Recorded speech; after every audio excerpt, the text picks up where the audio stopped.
The method provides rapidly convergent successive approximations of the exact solution if such a closed form solution exists.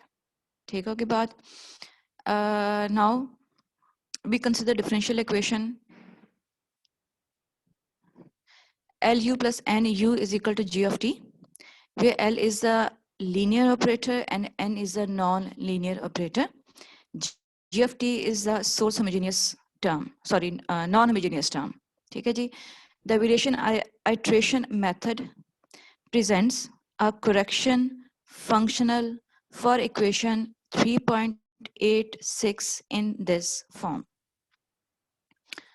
ठीक है, basically इस type का हमने एक correctional function जो है वो यूज करना है for the variation iteration method. Here lambda is the general Lagrange's multiplier. Here lambda may be a constant or a function. U and tilde, it is a restricted value.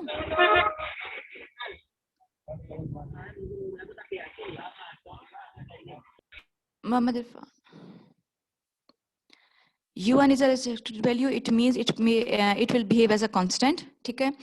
Delta U and tilde is equal to 0. Basically condition है on U and tilde पे, where delta is the variational derivative. Now the Lagrange multiplier lambda can be identified optimally via the variational theory. Okay जी? अब ये दरमियान वाला जो है ना generally बहल ये सब चीज़ें मैं छोड़ रही हूँ. जो मेन इंपॉर्टेंट चीज़ें हैं जो हमने जहन में रखनी है according to our first second order differential equation, वो हमारे पास यहाँ से आ रही है. The determination of the Lagrange multiplier plays a major role in the determination of the solution of the problem. So we summarize some iteration formulas that show ordinary differential equation, its corresponding Lagrange multipliers and its correctional functional respectively. So अगर आपके पास first order differential equation आ रही है, ठीक है जी, in which u prime xi is equal to 0 and lambda will be considered is equal to -1, then in that case आपके पास equation जो है basically वो इस form में होगी. ठीक है, ये first, second, third, fourth order up to so on nth order differential equation के accordingly बताया गया है कि हम हर केस में अपना lambda जो है वो क्या consider करेंगे और हमारे पास जो correctional functional होगा वो किस form का होगा. ये जो second line है, ठीक है जी, ये हमें correctional functional बता रही है according to the differential equation. Okay, so it means इसमें बेसिकली ये वेरिएशन इटरेशन मेथड यूज करने के लिए हमने अपना जो वोल्टर इंटीग्रल इक्वेशन है उसको कन्वर्ट करना है into the initial value problem, और you can say integral differential equation. ठीक है, अब उसको करने का मेथड जो ऑलरेडी कर चुके हैं. मैं थोड़ा सा एक मिनट मुझे दो, मैं वो व्हाट्सएप भी कनेक्ट कर लूँ बिकॉज मैं प्रीवियसली व्हाट्सएप कनेक्ट करने की कोशिश कर रही थी, वो हो नहीं ही रहा था.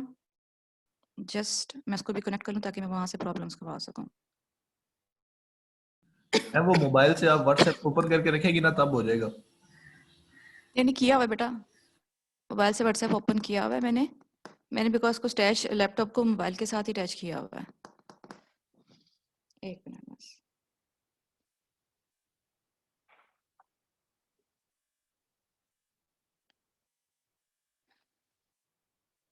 मोबाइल लैपटॉप ये दो चीजें हैं जिंदगी में आजकल बस.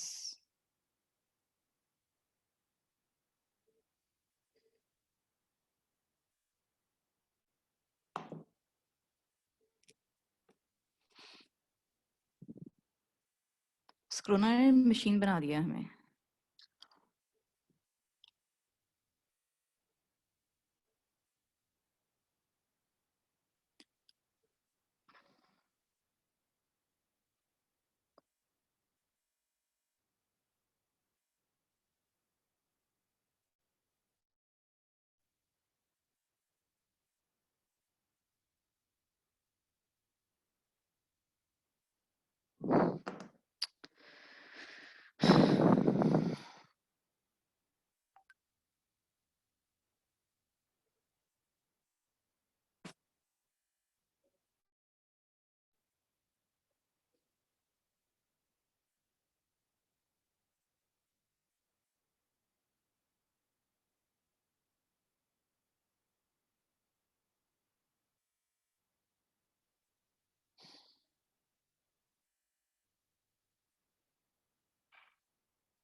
हाँ जी, ये नजर आ रही है क्लास?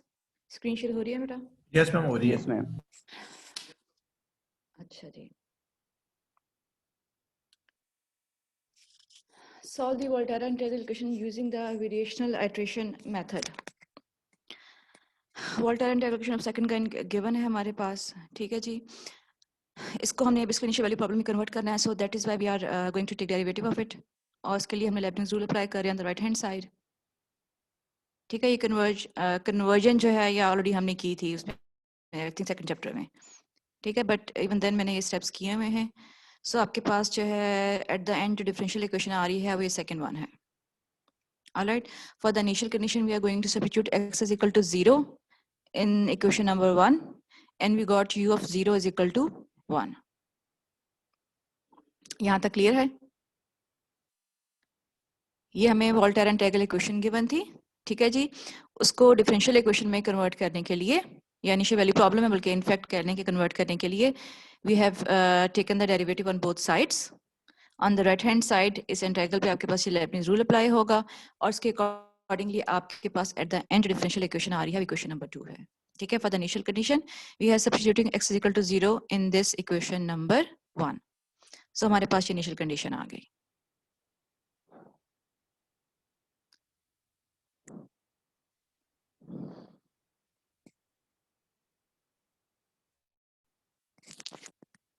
ना फर्स्ट ऑर्डर डिफरेंशियल इक्वेशन थी जो अभी हमने 1 2 3 4 डिफरेंट स्टेप्स अभी देखे थे, ठीक है, कि फर्स्ट ऑर्डर डिफरेंशियल इक्वेशन होगी तो उसमें आपके पास जो लैग्रांज मल्टीप्लाई है लैम्डा वो आपके पास इक्वल टू -1 होगा और जो हम करेक्शनल फंक्शन यूज कर रहे होंगे, ठीक है, अकॉर्डिंग टू दैट वो आपके पास दिस वन है गिवन इन इक्वेशन नंबर 4। यानी बेसिकली हमारे पास जो डिफरेंशियल इक्वेशन आई है वही हमने यहाँ पर यूज कर ली है। ये अगर अभी देखें तो ठीक है, आपके पास क्या आई थी u prime minus u is equal to 0, ठीक है, तो वो बेसिकली हमने यहाँ पे सब्स्टिट्यूट कर दी है। जो आपके पास लैग्रांज मल्टीप्लाई है for the first order differential equation वो हमारे पास लैम्डा इज इक्वल टू -1 है।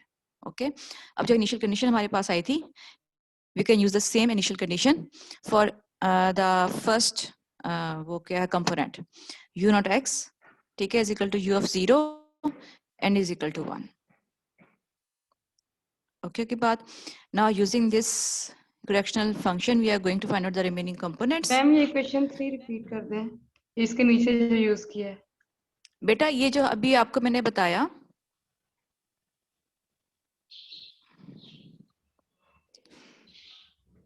ये आपके पास ये फॉर्म आई है ना इक्वेशन की, ठीक है, तो उसके लिए हमने लैग्रांज मल्टीप्लायर जो है वो कौन सा यूज करना है, लैम्डा इज इक्वल टू -1, ठीक है, और जो करेक्शनल फंक्शन आपके पास वो हमने ये यूज करना है।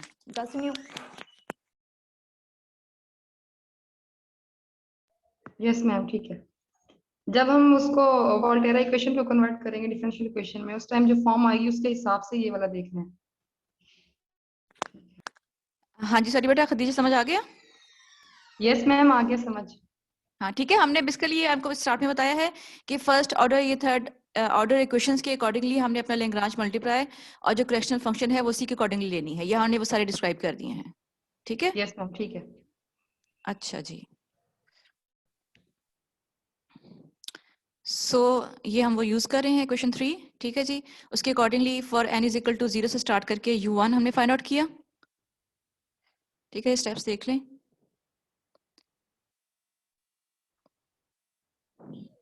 u2 फाइंड किया,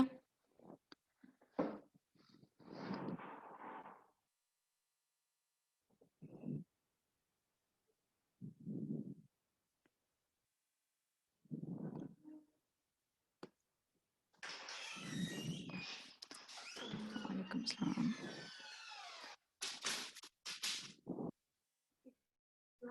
हाँ जी मेरी मैडम 10 बजे तक, सॉरी 10:30 तक। ये अगर देखें क्लास u1 x आपके पास